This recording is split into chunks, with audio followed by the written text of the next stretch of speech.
7 bad money habits that you should get rid of this year. Hi, I am the Finance Catalyst and my name is Gabriel. Today, I'm going to be sharing with you those 7 bad habits that you should not pay attention to in this year. Number 1, not budgeting. Budgeting, I keep saying, is very, very important. If you don't have a budget, it's like you are just going on a trip without a plan. You just wake up one morning and say you want to take a flight without having a plan.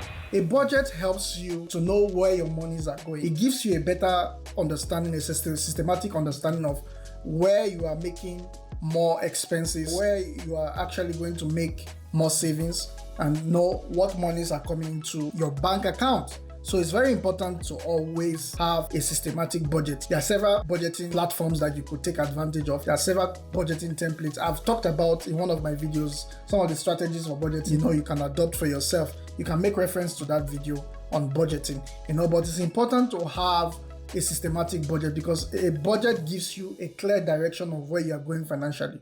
Very, very important. Number 2, impulse spending.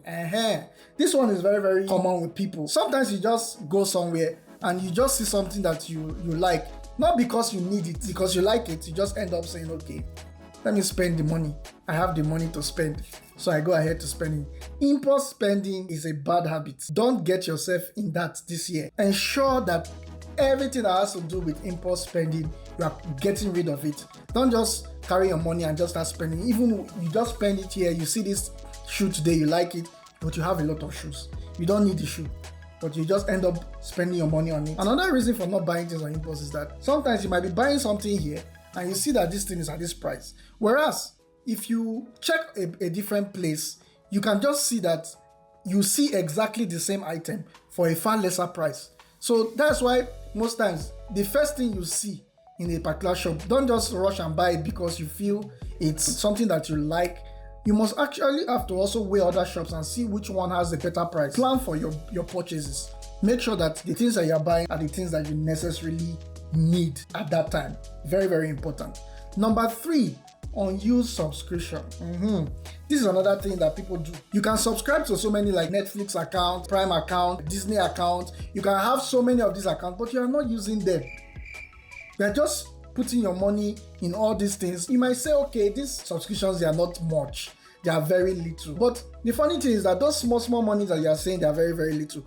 If you accrue those monies over a year, you will see that it forms a significant part of your income every year on an annual basis. This subscription sometimes can be very misleading. You might see someone can say, okay, it's just like $6.6 every month, so it's nothing.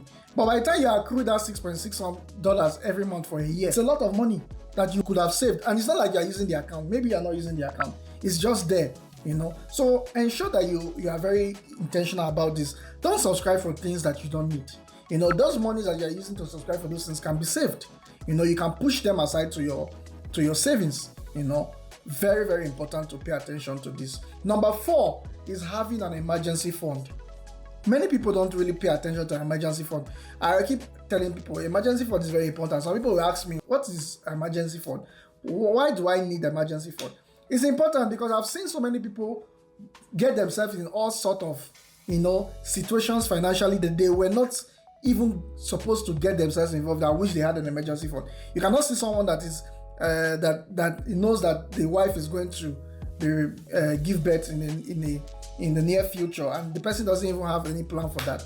And then at the end of the day, the person doesn't have money to be able to offset the bills from the childbirth. But you had so many time to plan for that. Why didn't you think about that? So it's important to have an emergency fund, because if things of an emergency come up, you have to be sure that you can find the right funds from your emergency fund to be able to solve those issues. Very, very important. So having an emergency fund is important this year. Not having an emergency fund this year is a no-go for you. Ensure that you have an emergency fund and try to allocate funds to that emergency fund on a monthly basis. Very, very important. Number 5, letting debt accumulate. This is a bad habit. This is a very bad habit. Don't allow that for yourself this year. Ensure that all the debts that you have accrued over a period of time, don't accumulate them. Don't start incurring more debts. Because I've seen people actually have a particular debt. They are robbing Peter to pay Paul. You are playing poker. You are taking debt from here to solve the debts from here. So you are trying to do mathematics with your debts. No, don't do that this year. Try as much as possible to clear your debts. Don't allow them accrue, because the more they accrue, the more you cannot be financially free. The things that you want to do financially, you cannot be able to accomplish those things because your debts are accruing tremendously. So make sure that this year you are going to clear every debt. Be intentional about it. Have a plan. Have a strategy on how you are going to get rid of your debt this year. Very, very important. Number 6, make more than minimum payments on your credit card. Very, very important. I know people do have like several things that they do, and they use their credit card to do so many things. But at the same time, with the credit card comes interest, monthly interest, as well as monthly payments. But some people end up, because the bank tells them, okay, this is the minimum payment you should pay. Instead of them to try as much as possible to increase the money and try to clear that debt as quick as possible, they end up just sticking with the minimum payment that was recommended by the bank. In that way, you'll be trying to still keep yourself in that shackles of debt. You'll be trying to keep yourself in that shackles of debt. Ensure that you are going to have a plan on just paying more than just the minimum payments. Try to increase it. If you know that this year one of your goals is to clear your debts, focus on having a strategy of not paying just minimum payments, but increasing the payments as time goes on. Because by the time you are focused on clearing those debts, you will see that by the time you are done with that, you become more free financially, and also have the things that you want to also accomplish on other areas of your finances clear to you. So it's very important that this year, don't just focus on paying minimum payments on your credit card. Ensure that you increase the amount that you pay on your credit card to clear those debts. Very, very important. The final one, which is number 7, not saving for the future, is a bad habit. Very, very bad habit. So many people, they always do so many things, financially, but they forget to save. And then when there's a problem, they don't know where to get the monies to solve those things. So it's important that this year, be intentional about your savings. I keep asking people, do you have a saving goal? It's important. Savings forms the bedrock of your financial success. Not just saving or not having a saving goal is really, really, really, really, really bad. It's really, really bad. So have that in mind. Have that as a focus. Savings is very, very important. Let me give you a bonus as well.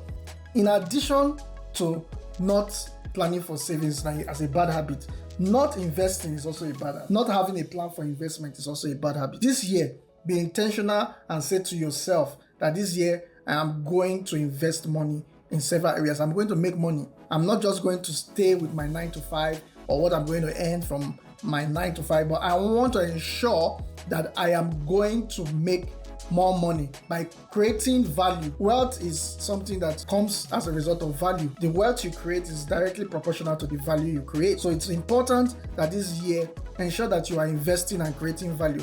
Investment is important. I keep telling people, don't say I did not tell you at the end of the day, because we are seeing so many opportunities in the financial environment. There are several financial instruments that you can invest in. There's a real estate market that you can take advantage of. There are several multiple streams of income that you could create through investment. Investment platforms. These are things that you have to ensure that this year you are taking account of and you are paying close account of. Very, very important.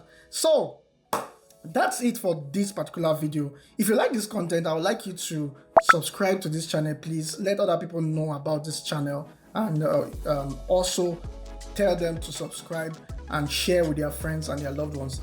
Thank you so much for watching this video today, and until I see you again in my next video, always stay financially healthy and financially sound. Thanks for watching.